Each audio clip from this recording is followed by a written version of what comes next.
আসসালামু আলাইকুম। বড় দুঃখজনক ব্যাপার হচ্ছে শখের মুরগিগুলো হঠাৎ করে অজ্ঞাত রোগে মারা যাচ্ছে। আর কেন মারা যাচ্ছে বিস্তারিত আজকের ভিডিওতে জানতে পারবেন।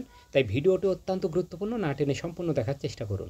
স্ক্রিনশটটিকে লক্ষ্য করুন, এখানে গুরুত্বপূর্ণ বিষয় জানার আছে। আমি ফেসবুক থেকে স্ক্রিনশটটি নিয়েছি। অজ্ঞাত একজনের শখের মুরগিগুলো যখন হঠাৎ করে মারাত্মকভাবে অসুস্থ হয় তখন ফেসবুকে পরামর্শ চেয়ে একটা পোস্ট করেছে। দেশে এমন কোনো মুরগি পালক খুঁজে পাওয়া যাবে না যে এরকম সমস্যায় পড়ে নাই। আমি অনেক আগ্রহ নিয়ে কমেন্টগুলো চেক করলাম, কিন্তু এত সব বিজ্ঞ ডাক্তারদের পরামর্শে আমি তো অবাক। এখানে একজন কমেন্ট করেছে বাচ্চাগুলোকে বার্ড ফ্লু আক্রমণ করেছে। আমি বলতে চাই বাচ্চাগুলো বর্তমান বয়স ছিল 15 থেকে 20 দিন, আর এই বয়সে কখনো বার্ড ফ্লু রোগে আক্রান্ত হয় না। আরেকজন কমেন্ট করেছে এটা গাম্বোরো ভাইরাসের আক্রমণ। তো এটার জবাব আমি একটু পরেই দিচ্ছি। পোস্টদাতা এখানে স্বীকার করেছে দুইটা ফেনী পশু হাসপাতালে নিয়ে যাওয়ার পরে তারা সেখানে থায়োমিন সি এবং ভিটামিন বি কমপ্লেক্স দিয়েছে। পশু হাসপাতালের পরামর্শ দেখে আমি আরও অবাক হইলাম, কারণ থায়োমিন এবং ভিটামিন বি কমপ্লেক্সের যদি অভাব হয় তাহলে মুরগি ধীরে ধীরে অসুস্থ হয়ে প্রতিবন্ধী হতে পারে, কিন্তু এই মুরগিগুলো হঠাৎ করে অসুস্থ হয়ে একদিনের মধ্যেই মারা যাচ্ছে। এই পোস্টের 80% কমেন্টদাতাই প্রায় এই একই রকম কমেন্ট করেছেন। কেউ ভিটামিন বি কমপ্লেক্স, কেউ B1 B2 B6 থায়োমিন বিভিন্ন রকমের ওষুধ দিতে বলেছেন। আর 80% সাধারণ মানুষের এরকম কমেন্ট করার প্রধান কারণ হচ্ছে পশু হাসপাতাল থেকেই বড় বড় ডাক্তাররা রোগগুলোকে ভালোভাবে পর্যবেক্ষণ না করে ভুল চিকিৎসা দিচ্ছে।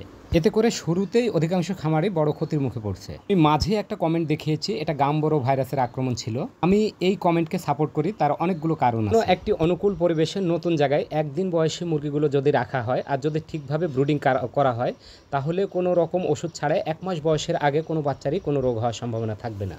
তার প্রধান কারণ হচ্ছে জায়গাটিতে কোনো ভাইরাসের আক্রমণ নাই। কিন্তু দীর্ঘদিন যাবৎ একই জায়গায় অপরিকল্পিতভাবে যদি মুরগি পালন করা হয় তাহলে বিভিন্ন রোগ ব্যাধি বাসা বাঁধে, অতি সহজেই মুরগি রোগাক্রান্ত হয় এবং মারা যায়। তাই অনেকগুলো নিয়মকানুন যথাযথভাবে মেনে মুরগি পালন করতে হবে। মুরগির বাচ্চাকে সাধারণত 1 মাস বয়সের নিচে 4টা ভ্যাকসিন করানো লাগে, 2টা গাম্বোরো ও 2টা রানীক্ষেত। 3 থেকে 5 দিনের মধ্যে করা লাগবে রানীক্ষেত এবং 9 থেকে 13 দিনের মধ্যে করা লাগবে গাম্বোরো।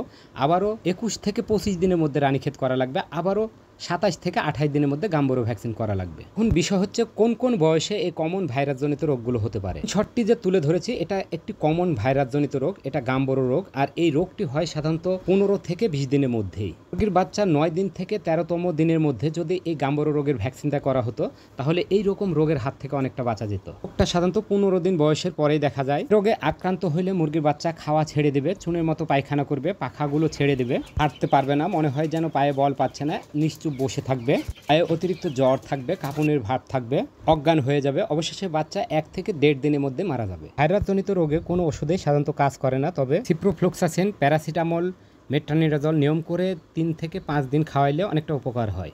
আর খামার সুরক্ষিত রাখার সর্বোত্তম পন্থা হচ্ছে আমরা সকল খামারিগণ মিলে ফার্মের বায়োসিকিউরিটি বজায় রাখবো আর নিয়ম করে সবগুলো ভ্যাকসিন করব। তো সবাই সকলের জন্য দোয়া করি, সবাই ভালো থাকবেন। আসসালামু আলাইকুম।